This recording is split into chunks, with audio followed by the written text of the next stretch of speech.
Hey everyone, this is Dr. Drizzle and welcome to the National Parks Expedition Challenge. Today we're at the National Mall standing in front of the Franklin Delano Roosevelt Memorial. We're here with Ranger Jen, who knows everything about everything when it comes to history here on the National Mall. So Jen, thank you so much for having us today. It's a little foggy, but it's still very beautiful out here. Nice day out here. Yes, thanks for coming. Yeah, so tell us how you got to this particular place. I came to Washington, D.C. a long time ago. It was the late 1990s. It was right after this memorial had opened, which was 1997. I got here in 98, and it was a great place to come and start a career in the National Park Service. And I just find that there's so many different stories that we get to tell here that I've never left. So did you go to school for this? Yeah, I have a degree in history, which and a minor in elementary education, because I couldn't decide. I thought this is what I wanted to do, but wondered if it might be hard to get a job as a park ranger. And so I thought if not, that education could be something that I'd like to do. And I'm really lucky in what I do now. I get to do both. Right. So my job is working with students and teachers when they come on field trips and preparing for school visits and things like that. So I really have the best of both worlds here. Nice. Well, as I said to the kids, we're at the Franklin Delano Roosevelt Memorial, and I know that you know lots of things about this. So can you tell us when it became a memorial? What was that process? Sure. So the Park Service takes over the care of the memorials after they're built. So we are not in the business of building them. So this was a really long process. Franklin Roosevelt was president during the Great Depression and World War II, so that's the 1930s and 40s. He died in 1945, and they sort of talked about a memorial. In fact, there's actually a stone over on the lawn of the National Archives building. That was the memorial that FDR himself wanted. His name is so long, we just call him FDR for short.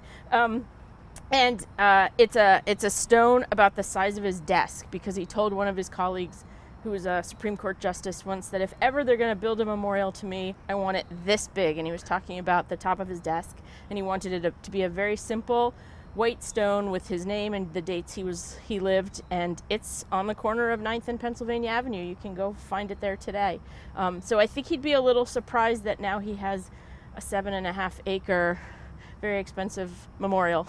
Okay, so we didn't listen to him, but I'm kind of glad, because this is absolutely a beautiful place. It sure is. And I know I'm not supposed to have favorites, but this is really one of my favorites to visit, to talk about, to share the stories with people. It's such an amazing time period, and there are so many elements in this memorial that really help tell this story that it's a really fun place to be. Well, why don't you tell us about some of those elements? Sure. Well, unfortunately, one of them isn't working.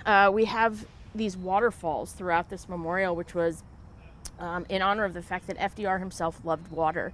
He grew up on the Hudson River in upstate New York, and throughout his life there are all these instances where his family would vacation and they'd go out swimming, and he liked boating, and he was Assistant Secretary of the Navy. He was very interested in ships and made model ships when he was young. And so we see kind of this theme of water throughout his life. He contracts the disease polio when he's an adult, and it was after a day of being out with the family on vacation that he comes back to his summer house, and he doesn't feel so good, and he goes to bed, and when he wakes up in the morning, his legs don't work. And so Wow. they struggle for a while figuring out what it was, and they think it was polio. And so after that, he hears of a place, because he's always hoping to get his legs to work again.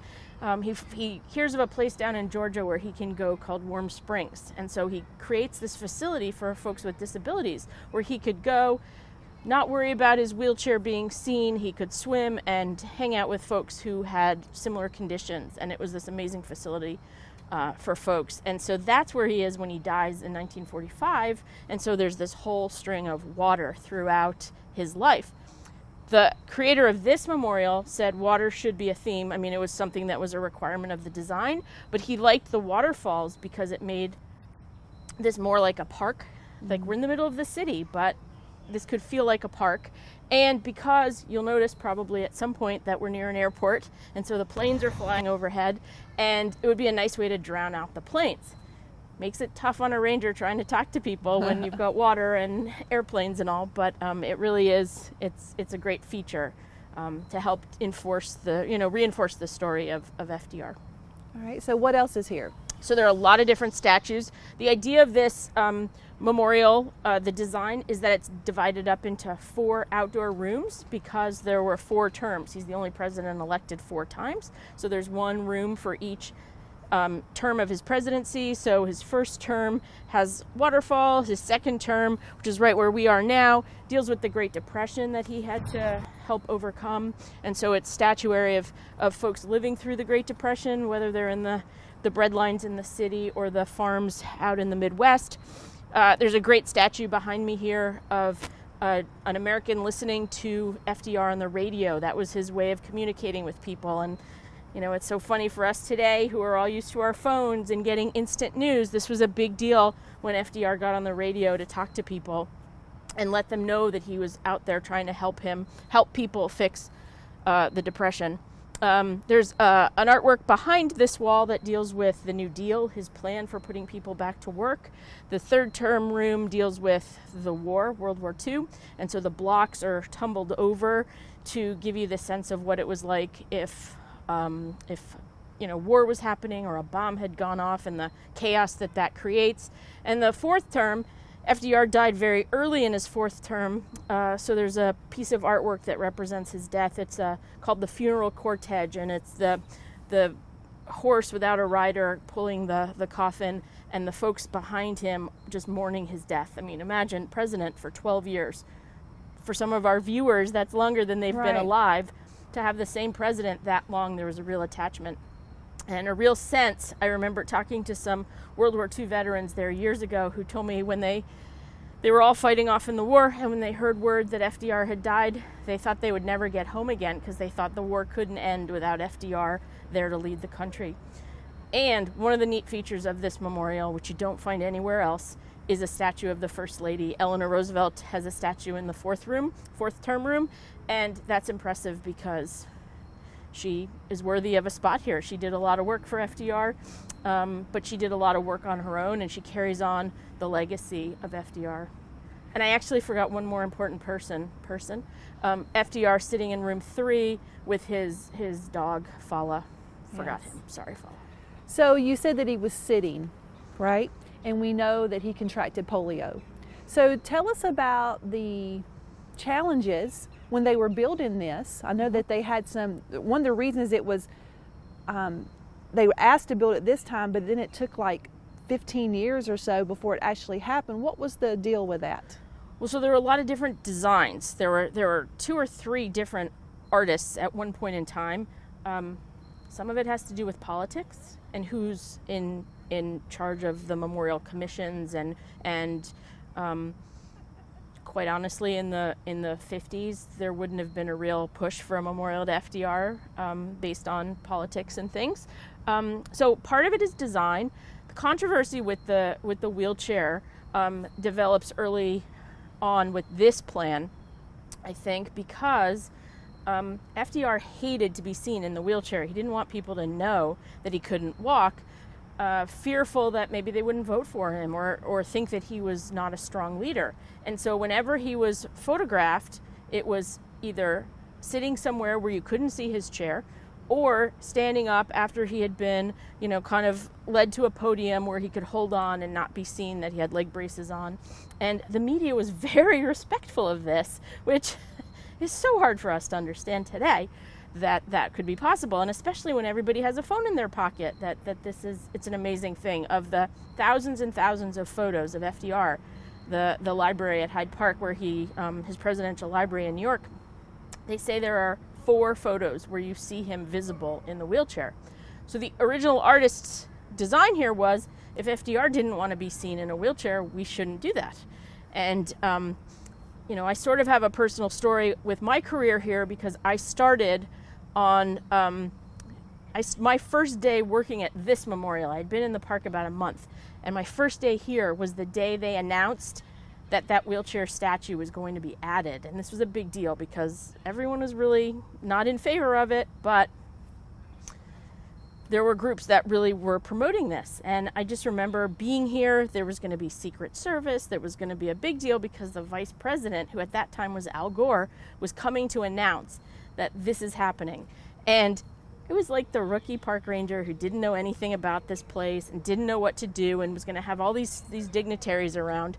So I remember I remember nothing else about this day except this, but they sent me out to the road and they had me be the greeter because they figured that was the one thing I could do and not mess up. And so a family pulls up and a young girl gets out of the car and first thing she says to me is, "How does my hair look?" And I just remember thinking, I wear a hat all day. I'm not a good judge of this. But I told her she looked very nice. And she said she was going to have a chance to meet the president because she had written a letter to the president about her little brother who was in a wheelchair and how cool it would be for her little brother to be able to come to a presidential memorial and see a statue of a president in a wheelchair. And the historian in me fell completely apart by that and it just gave this place, it gives that piece such meaning when you think of it in those terms that, yes, to honor FDR, if he didn't like it, maybe it makes sense not to have it. But the fact is, who do we build these memorials for? They're for the people who are coming through later. And if this is going to have a positive effect on people today, it seems like the right thing to do. And it's been a very popular addition and a great place for us to take students on field trips and to help explain the story of FDR. Well, Jen, that leads great into our STEM challenge because our STEM challenge is going to be a little bit different. We want you to research the reasons why people didn't want the wheelchair and the reasons why people did want the wheelchair. I want you to check out the family views of FDR and also the American Disabilities Act, so the ADA. What was their reasoning for wanting the wheelchair? So once you've got both of those research pieces in your head, we want you to come up with your own reasons why you would have chosen for or against the wheelchair. And if you happen to have a personal story like Jen does that sways you either way, then share that story too, because the more personal this is, the better persuasion you're going to get out there. So you're going to share this on social media at #NatParkChallenge and #ExpeditionsInEducation. I'd also love for you to tag me at @Daisha92. So as we end our day at the National Mall, Jen, we know that we have students that are really interested in working for the national parks when they finish school. So what could they start doing right now? Can you just tell them some ideas that they could start working on? Sure. I think back to me when I was in the 5th grade. I knew I wanted to do something with history and maybe in the national parks. And my dad would go up to park rangers when we went visiting places and ask them how I could get my foot in the door someday. And I feel like, at this age, a great thing to do is just learn more and learn about the parks. Go visit with your family. Go see what's out there. Find the stories that are most exciting to you, whether it's history, whether it's science, the things you want to learn more about. And as I've said before, I started as a volunteer when I was in college, and I feel like any experience that you can get to get towards the goal you want to achieve, no matter what field you want to get into, getting some experience under your belt is a great way to do that. And there are a lot of youth programs out there. There are different organizations that you could go off and do after school stuff, and then there are some summer programs. I did a program in college where I was a kind of almost an intern in the parks for the summer and had some great experiences. So keep your eyes open, and there's lots of different programs for you to take part in. And come join us. So thanks, kids, for joining us today at the Franklin Delano Roosevelt Memorial. It's been a wonderful day with Ranger Jen. We have learned a lot. We can't wait to see what your STEM challenge looks like. This is Dr. Drizzle for the National Parks Expedition Challenge, out.